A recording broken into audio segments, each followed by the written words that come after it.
우리 예수를 믿는 사람은 자유자들이죠. 왜 자유자들이냐? 인간이 아무리 부가 있고 권력이 있고 또 명예가 있고 또 유명세를 달린다 할지라도 반드시 알아야 할 것이 그들에게는 억압되어 있습니다.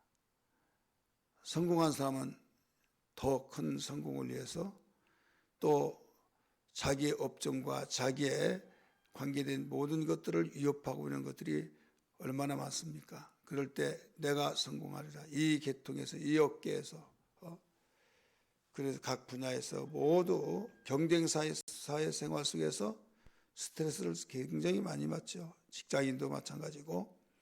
이런 가운데 계속 끝이 없는 경쟁, 그런 가운데 뭐 하나 뻥 터지면 와르르 부러지는 모래성과 같은 그런 역할이 있는 거죠. 또 정치하는 사람들도 국제 정세에 흘러가는 모든 것들도 왜 그러냐, 어디에서부터 왔느냐, 이건 죄로부터 온 겁니다. 결국은 이 죄라고 하는 보이지 않는 이 지하수가 보이지 않고 흐르고 있듯이 또 이 불덩어리가 계속 지하에서 계속 움직여지고 있듯이 그러다가 폭발되어 나오면 다 수라상이 되어지고 이 진이 나서 또 용암을 올리면 이제 문제가 커지죠. 누구도 막을 수가 없는 거예요. 그래서 이 세상의 모든 걸 다 할 수 있다고 하지만은 할 수 없는 거 두 가지. 하나는 죄의 문제, 하나는 죄의 삭은 사망인지라 사망의 문제, 죽음의 문제. 죄와 죽음의 문제를 해결할 수 없습니다. 해결할 수 없는 가운데서 나는 행복하다. 나는 모든 걸 다 했다. 다 이뤘다. 이런 생각을 하면서 살 때 네가 다 이뤘냐? 다 했냐? 네 마음도 다 되더냐? 하면서 우리는 우리의 생애 속에서 수없이 엎어졌다 뒤집어졌다 일어났다 또 뛰어다니는 사람이 박박 기다가 겨우 또 이제 장애가 해결돼서 걸음마듯이 또 한 발자국 뛰고 있듯이 이런 삶을 살고 있다 이거죠.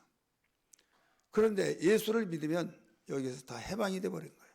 해방이 되어서 손을 벌리고 기뻐서 야후를 잡고 이제 나 더 이상 바랄 것 없다 하면서 억압됐던 것에서 자유가 되는데 그 이유는 뭐냐면 죄와 죽음의 문제를 해결을 받아서 그래요. 우리가 죽어야 할 것을 예수님이 대신 죽어줬고 우리가 살아야 할 것을 우리에게 예수와 함께 영원히 살게 돼서 여러분 그 의식으로 표시로 침례를 받았지 않습니까? 침례는 내가 내 죄는 예수와 함께 죽었다. 죄는 죽고 내 속에서 생명은 의는 살아나서 우리가 예수와 함께 살았다. 고백을 하지 않습니까? 그래서 침례라고 하는 것은 예수와 하나가 되었다. 연합이 되었다. 이런 말이잖아요. 그래서 우리는 어떤 일이 있더라도 알아야 할 것은 무엇보다도 예수 믿는 복음의 사람은 여기서 자유를 얻었다. 자유인이다. 우리가 지금 네 번째 시간까지 계속 이 자유에 대해서 말씀을 드리고 있습니다. 한 아들이 한 사람에게서 두 아들이 있다. 곧 아브라함의 아들 두 아들인데 이건 비유인데 하갈의 종이란 하갈의 몸에서 태어난 자 이스마엘은 율법으로 비유해서 종이다. 종의 아들이다. 또 사라라고 하는 정실 부인에서 태어난 아들은 자유 있는 여인이기 때문에 자유자의 아들이다. 그래서 자유자의 아들이 복음이다 이거죠. 그래서 자유자의 아들은 자유가 있는 거예요. 그러면 자유자들이 우리 금일날은 자유자의 방해자가 있다고 그래서 방해자를 우리는 알고 항상 이게 이 방해자를 막아내야 된다, 이겨내야 된다 이걸 우리에게 일러주셨고 오늘은 이어서 이 자유자들이 꼭 잊지 말아야 할 것을 지켜야 할 네 가지를 우리에게 일러주시는데 그 네 가지가 뭐냐? 첫째로 자유를 위하여 나는 부르심을 입었다. 이 사실을 꼭 잊지 말아라 이거죠. 자유를 위해서 나를 그 자유를 위해서 나는 부르심을 입었다. 우리 성경 13절 13절 같이 읽습니다. 형제들아 너희가 자유를 위하여 부르심을 입었으니 이렇게 나오죠. 부르심을 입었다라고 가르쳐 주잖아요. 그러니까 목적이 우리를 부르신 것이 너 억압받고 죄에서 죽음에서 벌벌 떨고 생활하지 말고 너는 이 자유를 위해서 불렀다. 이걸 잃어버리지 마라. 그러니까 너는 항상 자유자라. 그렇기 때문에 이 확신을 가지고 살아라 이거죠. 두 번째, 자유로 기회를 삼되 육체의 기회로 삼지 말 것. 자유는 자유롭게 아름다운데 사용해야지 내 먹고 입고 마시고 쓰고 육체의 정욕의 욕심과 또 어떤 정말 죄에 대하여서 그 허무한데 그런 데 쓰지 말아라. 여러분 자유라고 한 것은 정말 너무 고귀한 것이기 때문에 그 자유를 가지고 살리는 일을 위해서 사용하라. 영혼의 때를 위해서 사용하라. 이거예요. 그래서 이어서 가르쳐주고 있죠. 자유를 위하여 부르심을 입었으나 그러나 그 자유로 뭐라고 그랬어요? 육체의 기회를 삼지 말고 이렇게 나오죠. 육체의 기회로 삼지 말고. 육체는요 우리가 허무한 겁니다. 아무리 건강하고 피부 관리를 하고 육체 건강 관리를 잘하고 또 내가 꿈을 이루고 아무리 세상에서 이 거대한 뜻을 이뤘다 할지라도 갈 때 가지고 간 사람 한 사람도 없습니다. 또 우리가 살다가도 몇 번씩 뒤바뀌어집니다. 허무한 거예요. 그리고 아무리 이뤘다 할지라도 또 이루려고 하고 제가 풍선불기에 대해서 말씀 많이 드렸잖아요. 풍선을 불 때 불어남으로 얼마나 신기합니까? 시합을 할 때 풍선을 서로 불면서 크게 불기 운동. 그래서 서로 풍선을 풉니다. 옆에 사람 부는 것을 눈치 봐가면서 내가 조금만 더 불어 또 더 불어 해서 옆에서 뻥뻥 막 터집니다. 나는 이제 그만 불어야지 하는데 나보다 옆에 사람이 더 크게 붑니다. 그래서 여기서는 2등 하고 싶어서 조금만 더 불어야겠다 할 때 뻥 터져버립니다. 얼마나 여러분 허무하겠습니까? 우리 이 세상 육체를 위해서 사는 사람은 그와 같은 거예요. 거기에 쓰지 말라 이거죠. 자유를 쓸 때 너 저 밑바닥에 큰 바위덩어리에 깔려서 죽게 되는 자, 또 갇혀서 아무 죄가 없는데 갇혀서 거기에서 정말 억울함을 가지고 누구도 지도새도 모르는 가운데서 그들이 있으면 죽어가는 자 있으면 동원시켜서 너는 그를 끄집어내는 데 사용하라 이거예요. 살리는 데 사용하라. 도움을 준 데 사용하라. 절망과 좌절이 있을 때 소망을 주는 데 사용하라. 그래서 우리가 이 자유를 육체의 기회로 삼지 말고 바로 영혼의 기회, 영적인 살리는 기회로 삼아서 사용하라 이겁니다. 여러분 똑같은 칼이 있는데 칼을 잘 사용하면 유용하게 사용하고 나도 살고 상대도 그 주변의 사람을 살릴 수 있듯이 그러나 잘못 사용하면 살인자의 살인하는 도구가 되어집니다.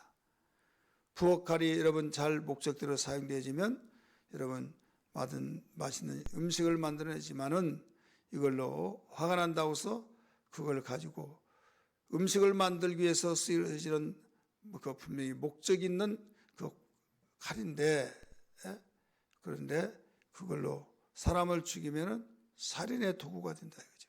그리고 우리 자유를 잘 사용해야 된다. 세 번째, 이 자유자들이 꼭 잊지 말아야 할 네 가지 가운데서 세 번째는 사랑으로 서로 종노릇하라.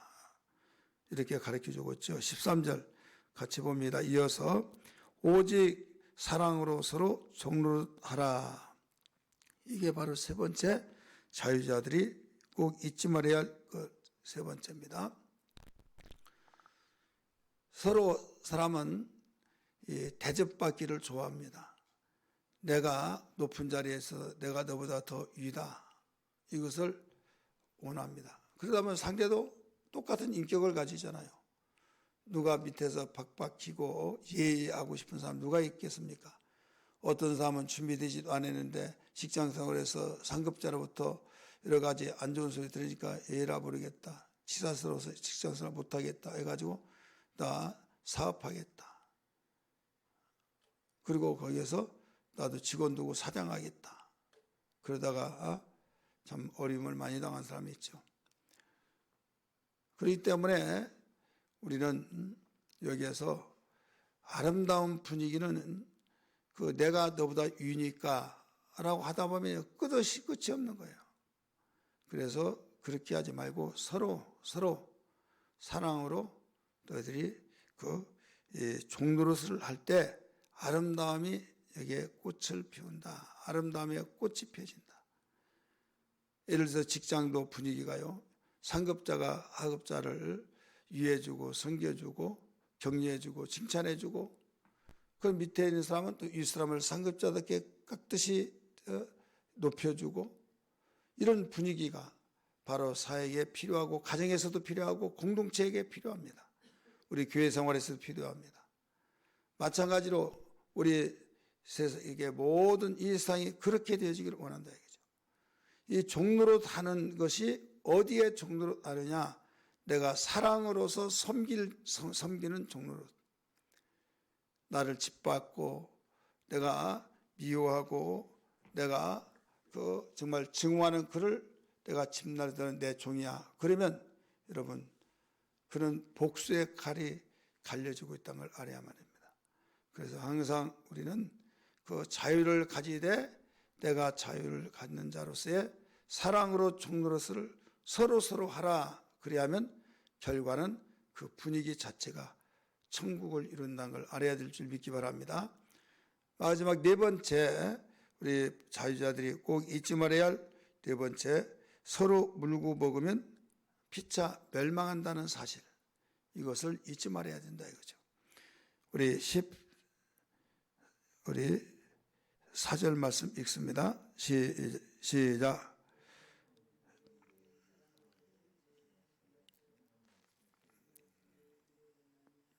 15절, 만일 서로 물고 먹으면 피차 멸망할까 조심하라. 14절 15절에 같이 읽어보면 서로 물고 뜯고 서로 물고 뜯고 그렇게 하면은 서로 멸망한다. 피차 다 망한다 이거죠. 그래서 율법이, 그 성경의 모든 율법이 사랑을 가리키고 있죠. 위로는 하나님 사랑, 아래로는 수평적인 이웃 사랑. 네 몸 사랑하지 네 몸과 같이 이웃도 사랑하라, 이렇게 말씀했어요. 그 말씀이 우리에게 이루어졌다. 누구를 통해서 이루어졌습니까? 예수 그리스도를 통해서 이루어졌어요. 자유의 주가 되신 예수 그리스도를 통해서 이루어졌는데, 여러분, 우리가 예수님을 바로 알고 제대로 아는 사람은요, 목숨을 내놓고 순교를 당하고 또 핍박을 받기도 하고 핍박받고 박해를 받고 수많은 어려움을 예수님 때문에, 신앙생활 때문에 이런 어려움을 당하더라도 내가 이 비싼 밥 먹고 이런 일을 당해야만 되나, 이런 욕을 얻어먹으면서까지 봉사 헌신을 하고 전도를 해야 하나 생각하지 않습니다. 오히려 주님 감사합니다 하면서 기쁨으로 그 모든 걸 감당한다 이거죠. 이게 뭐예요? 사랑이에요. 누구에 대한 사랑입니까? 주님에 대한 사랑이고, 주님에 대한 사랑, 주님이 나를 위해서 하나님의 아들이 영광을 받으시고 군림해야 하실 분이, 명령하고 호통칠 때 호통쳐서 용서하지 않고 그리할 분이 우리를 죄 가운데 구원하셔서 살려주셔서 종처럼 섬겨주셨고 제자들의 발을 씻겨주셨듯이 너희도 서로 그렇게 하라고 하시며 모범을 보여준 그 모든 것, 바로 우리를 섬겨주시고, 우리도 서로 이렇게 종노하면서 섬길 때 아름다운 열매가 맺혀지잖아요. 그런데 한 사람은 섬기고 한 사람은 안 섬기고, 정말 이건 아닌데 하면서부터 캐션을 붙이면서 일이 이제 커지기 시작합니다. 그럴 때 감정의 동물이라는 말이 있잖아요. 그래 결국은 여기에서 터질 것이 터지면 이제 그 말을 참았던 거, 허물을 덮었던 것, 이러한 것들이 다 할 말 못할 말을 막 서로 하다 보면 여기에서 피차 다 결과는 상처뿐이요. 어떤 사람은 그 상처가 너무나 커서 여기서 서지 못하고 죽는 사람들이 있고 이런 일들이 생긴 거죠. 그래서 우리는 오늘 피차 서로 물고 뜯으면 결국은 물고 먹으면 여기에서 같이 망한다, 멸망한다. 이걸 잊어버리지 말아라. 그래서 서로 피차 물고 뜯지 않으려면 피차 사랑으로 종로릇 해야 된다. 이렇게 일러주고 있습니다. 세 가지면서도 네 가지로 이렇게 자유자들이 꼭 잊어버리지 말 것 네 가지를 일러주셨습니다. 오늘 이 말씀 붙들고 살아가는 삶이 되기를 위해서 기도하시기를 주여 여러분 축복합니다.